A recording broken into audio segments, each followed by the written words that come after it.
માતાજી મિત્રો, આજે છે આપણે માતાજીની આઠમ અને આજે આપણે માતાજીને નિવેદ કરવાના છે, એટલે કે માતાજીને જમાડવાના છે.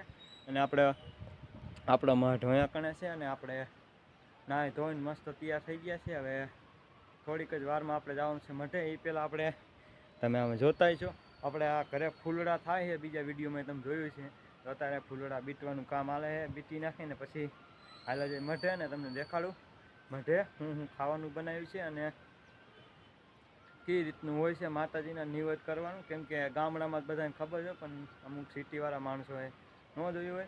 બાકી જમવામાં આપણે ઊંધિયું શાક છે અને હુંવારી છે માતાજીની પ્રસાદી, અને ચોખા છે અને દાળનું શાક છે અને લાપસી છે. આટલું વસ્તુ ખાવામાં છે. તો ફટાફટ આપણે હાલ્યા જઈ મઢે ફૂલડા લઈ અને વાડીને થોડી ઘણી શણગારશું આપણે અંદર જે વાડી વાવીમાં. જય માતાજી, જોતા રહ્યો વિડીયો. આપણે સીધા મળીએ મઢે. ફાઇનલી આપણે મઢે પહોંચી ગયા છે અને જો હવે આપણે હવન કરવાનો ટાઈમ થઈ ગયો છે, એટલે આ રીતના આપણે મઢે આપણે નિવેદ થાય છે. જો આ બાજુ રમેશ કાકાની આપણે દીવા કરે છે અંદર, અને આ બાજુ ભૂવા પણ હવન કરવાની તૈયારી કરે છે. જો ફાઇનલી હવે હવન કરી નાખશું આપણે. જો આ છે આપણે માતાજી, એટલે કે પાલખમાં, અને માતાજીની વાડી પણ છે. જો આ માતાજીની વાડી છે જેમાં આપણે ફૂલડા લાયા હતા એ રાખી દીધા છે, અને બે ભુવાને આપણે પન્નિયા રાખી દઈશું, એટલે કે ખંભે રાખી દઈશું. જો આ છે આપણે પટિયાર ભુવા, અને આ બાજુ પડખે રહ્યા એ આપણે મોટા ભુવા છે. આ રીતનું મઠને એ આપણે શણગાર્યું હતું, એ તો વિડીયો તમે જોયો જ છે.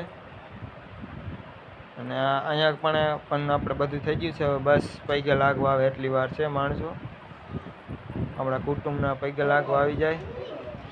જો ફાઇનલી હવે ઘીનો પણ હવન કરી નાખશું. ભૂવા હવન કરે છે અને આ બાજુ આપણે દીવા ધૂપ, એટલે કે દીવા કરવાનું ચાલુ કરી નાખ્યું છે.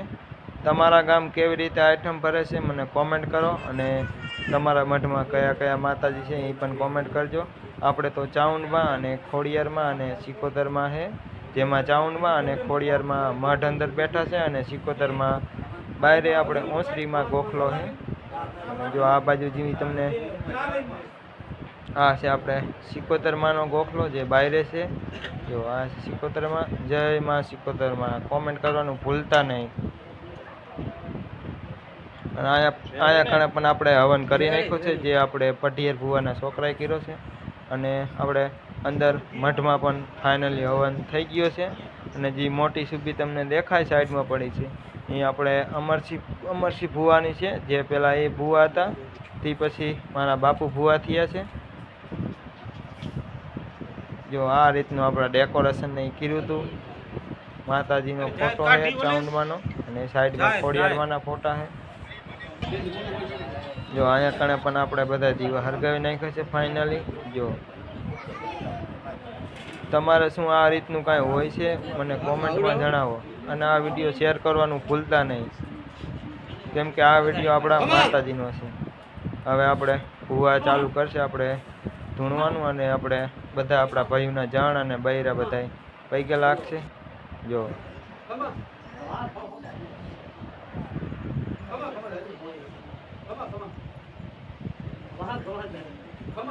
બાકી હાલો હવે ફટાફટ જમી લઈ.